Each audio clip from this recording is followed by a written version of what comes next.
जरा सुनते हैं आलिया इनको। कि जो आप घर में घुस के मारने की थ्रेट देते थे, हमने सही किया कि हमने कहा कि हम जहां जहां पहुंच सकेंगे पहुंचेंगे और वहां घुस के मारेंगे, और हमने मारा।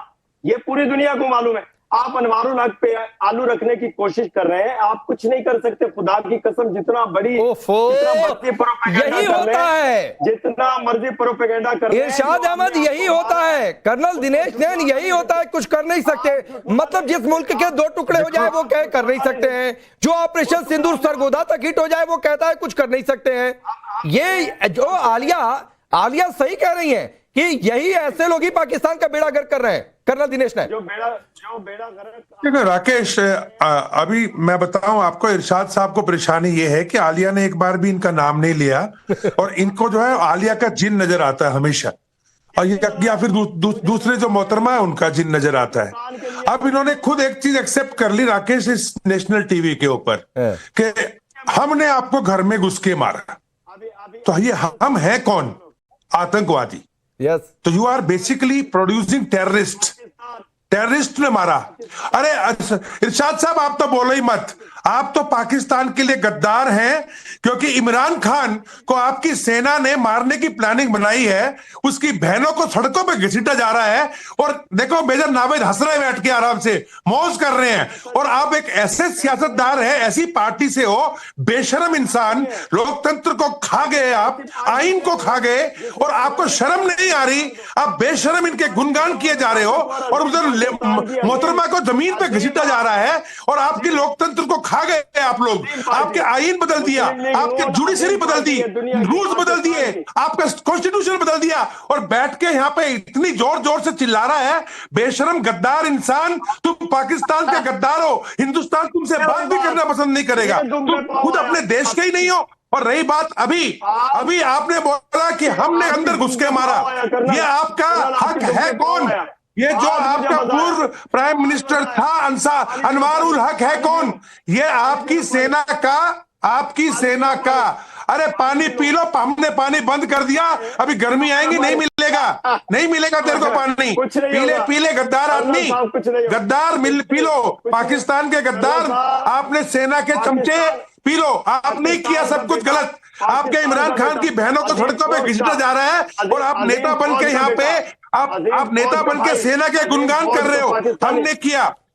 आप सिर्फ आतंकवादी भेजते हो, और आपने एग्री कर लिया कि आतंकवादियों के माध्यम से आपने हमारे पहलगाम में और आपने लाल किले के वहां पे आप जश्न मना रहे हो। इसका जवाब आपको नहीं, जवाब तो मिलेगा ही, उन्होंने कहा जवाब तो मिलेगा ही। और इसीलिए भारत के आर्मी चीफ ने जो कहा कि भाई वो तो ट्रेलर था, अगली जंग हो सकता है 4 महीने भी चले या 4 साल भी चले। लेकिन मेजर नदीम, मैं आता हूं, मैं पूछ रहा हूं, आप हंस रहे हैं, डर लग रहा है जो इरशाद अहमद ने कही, या अनवरुल हक ने? चलिए इरशाद अहमद को छोड़ भी दीजिए, अनवरुल हक ने जो कहा उसे सुनने के बाद डर लग रहा है कि हाय रे कल क्या होगा, परसों क्या होगा?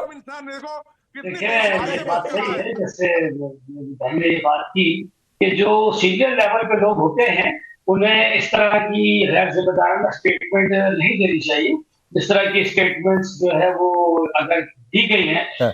दूसरी बात ये कि मैं ये समझता हूँ, मैंने स्टेटमेंट कई दफा सुनी, तो उसमें मुझे ये महावरत का ये ज्यादा महसूस हुआ कि उन्होंने ये बात की है कि जनाब दिल्ली के लाल किले से लेकर कश्मीर के जंगलों तक इंशाल्लाह पाकिस्तान का झंडा लहराएगा। तो फिर वही बात है कि हम हमेशा से, अरे नहीं भाई, ये सब ख्वाब देखना छोड़ दो मेजर नदीम।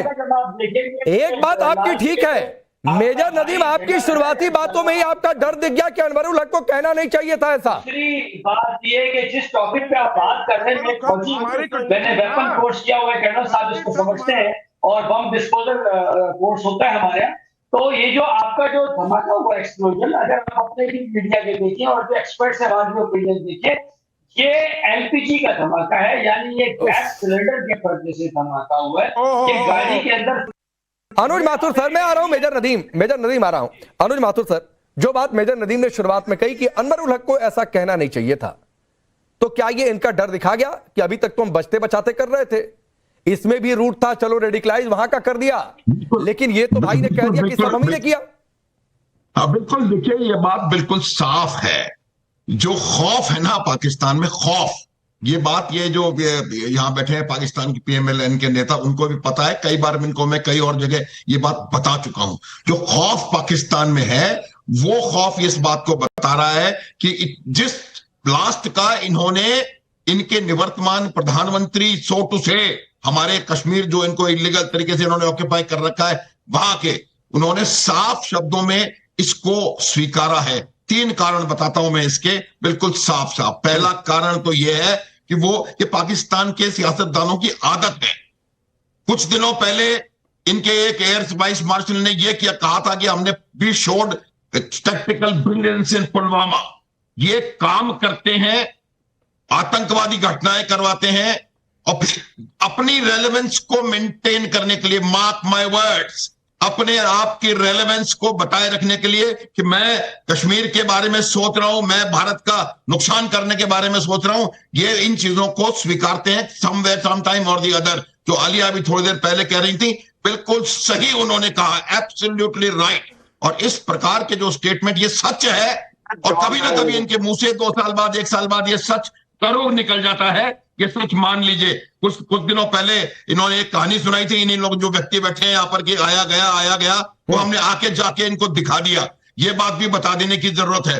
दूसरी बात मैं आपको बताता हूं कि देखिए, उनको अभी उस पद से हटाया गया है और बिलावल भुट्टो की पार्टी के एक व्यक्ति को वहां पर इसको ब्लडलेस कू कह सकते हैं, वहां पर बैठाया गया है। इसका भी कहीं ना कहीं उनको एक इस प्रकार का अंदेशा था और उन्होंने सोचा होगा कि इस प्रकार से मैं पाकिस्तान को फंसाऊं और ताकि भारत इस बात, क्योंकि भारत प्रमाण इकट्ठे कर रहा है। भारत जब तक पूरी तरह कन्विंस नहीं हो जाएगा कि इसमें नहीं, माथुर सर, भारत प्रमाण इकट्ठे कर रहा है, भारत प्रमाण इकट्ठे कर रहा है। मसूद अजहर की बहन सादिया जमातुल मोमिनात, उसका कनेक्शन क्या रेडिकलाइज, वो सब पर बात।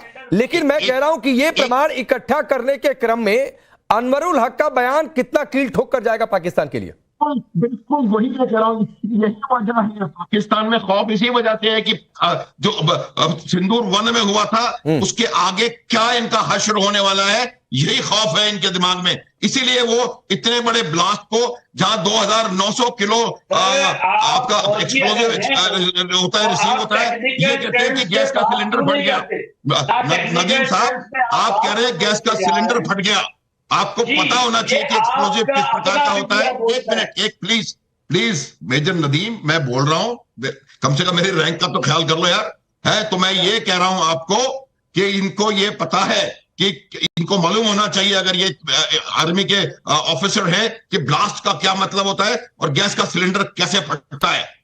और ये जो हुआ है, इस ब्लास्ट में किसी को कोई संदेह नहीं है। और अब अनवरुल हक के बयान ने इसके ऊपर इसको पूरी तरह से प्रमाणित कर दिया है, सत्यापित हो गया है। ये बात समझने की है। लेकिन माथुर सर, मेजर नदीम आप बोलिएगा। माथुर सर, एक बात आपसे मैं रिक्वेस्ट करके कहता हूं, आप कह रहे हैं ना रैंक का ख्याल करिए। जो LPG धमाके, बम धमाके, सुसाइड बॉम्ब में फर्क न कर पाए, वो रैंक का क्या फर्क करेगा? जो अपनी रेजिमेंट बताने में कब दिखा दे, वो क्या फर्क करेगा? तो सर, ये वाली बात आपको नहीं करनी चाहिए थी।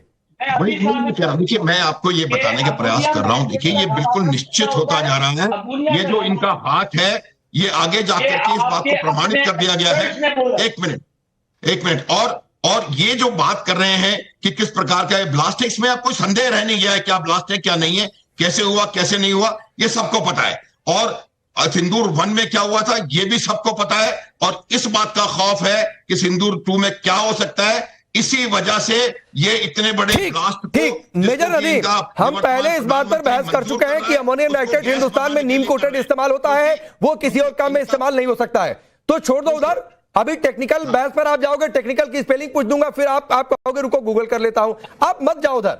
सिर्फ ये बात को हंसने की बात नहीं है। आपको डर लग रहा है या कहिए अपनी सरकार से कि अनवरुल हक को उठाकर फेंको भाई, नहीं तो ये अनवरुल हक ताबूत में कील ठोक रहा है। मैं गाली गलौज नहीं कर रहा, मैं टेक्निकल बात करना चाहता हूं। नहीं, मैं टेक्निकल से आगे बढ़ चुका हूं। टेक्निकल तो हो गई डिबेट आपसे। आपके अपने एक्सपर्ट्स के ओपिनियन ये है कि ये सिलेंडर ब्लास्ट था। आप इसके ऊपर अपने क्लिप देख लें, कहेंगे तो मैं आपको सबमिट कर देता हूं। आपके अपने मीडिया के बहुत सारे, हमने भी नूर खान में सिलेंडर ब्लास्ट किया था। नूर खान में सिलेंडर ब्लास्ट ही हुआ था नदीम।